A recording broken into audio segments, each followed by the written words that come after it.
असं म्हटले की आमच्या पक्षातील एका गटाला वाटते की अजित पवार यांच्यासोबत जावे, एकत्र यावे. आणि दुसरं असं तेही म्हणले की संसदेत विरोधी पक्षात बसायचे की नाही हे सुप्रिया सुळे ठरवतील आणि इंडिया आघाडी आज सक्रिय नाही असे परखड मत शरद पवार यांनी त्या दैनिकात व्यक्त केले.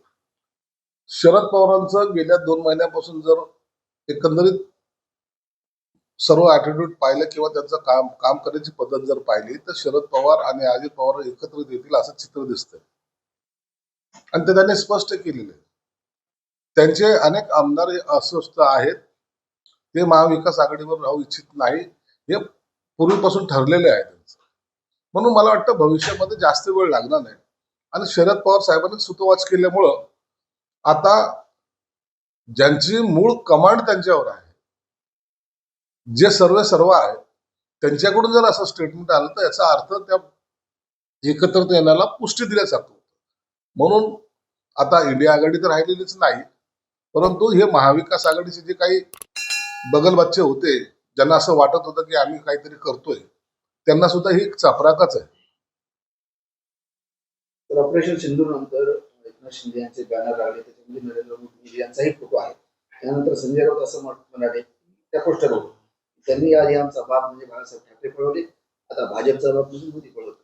संजय राऊतचा बाप नेमका कोणता आहे हेच कळायला मार्ग नाही. त्यांनी शिवसेना प्रमुखांना म्हणजे त्यांच्या विचारांना विकण्याचा प्रयत्न केला. काँग्रेस बरोबर कधी जाणार नाही अशी शिवसेना प्रमुख म्हणायचे, ते काँग्रेस बरोबर गेले. म्हणजे बाप बदलायचा जो काही प्रयत्न केला त्यांनी पहिल्यांदा, तो शरद पवारला बाप मानायला लागले.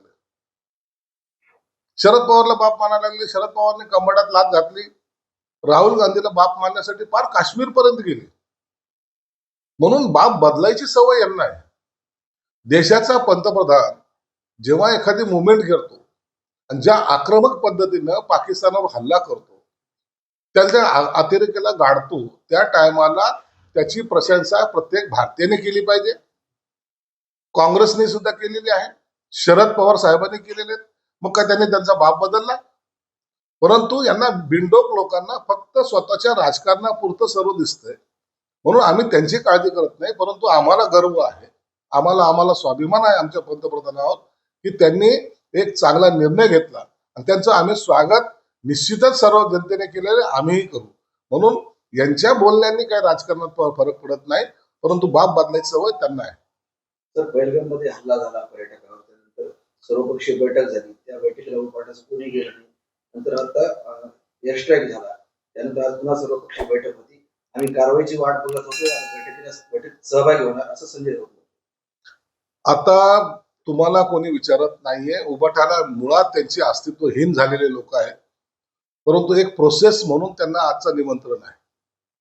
ते गेले किंवा नाही गेले तरी काही फरक पडत नाही. परंतु आता त्यांना जाणीव एवढी झालेली आहे की देश एकीकडे चाललेला आहे ना, आपलं जर दुसरीकडे गेलो तर लोक जोड्याने मारतील. म्हणून आजच्या बैठकीला ते पोहोचतील जरूर. आणि त्या बैठकीमध्ये काही बोलणार तर नाहीच नाही, परंतु ते बैठकीला गेल्यानंतर त्यांना मोदीचं अभिनंदनच करावं लागेल.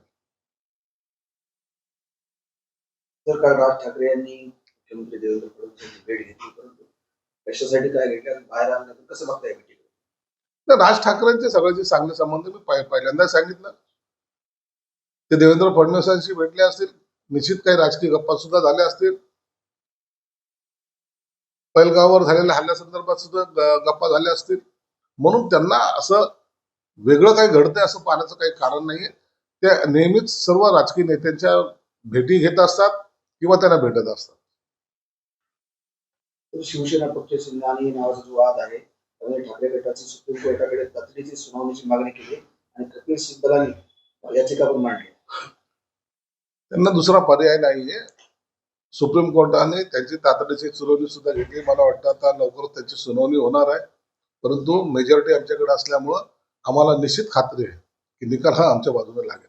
तर पाकिस्तानचे अजूनही कुरापती चालू आहे, सीमारेषेवर गोळीबार होतोय, अनेक नागरिक ठार झाले त्याच्यामध्ये आपल्या देशातले. या सर्व गोष्टीवर देशाच्या पंतप्रधानांचं लक्ष असल्यामुळं त्याच्यावर भाष्य करणं योग्य नाहीये. हे सर्वजण प्रत्येक घटनेचं बारकाईने पाहतायत. त्याच्यावर काय ऍक्शन घ्यायची किंवा काय त्याच्यावर निर्णय घ्यायचा हा सर्वस्वी त्यांचा अधिकार आहे. म्हणून त्याच्यावर भाष्य करणं योग्य नाही. परंतु पाकिस्तानच्या जर अशाच कारवाया सुरू राहिल्या तर भारत त्यांना मुंहतोड जबाब देईल. काल त्यांनी परवा दिलेला आहे आणि ह्या कारवाईमुळे आणखीन जर कारवाई करायची जर वेळ आली तर भारत निश्चित मागे पुढे पाहणार नाही.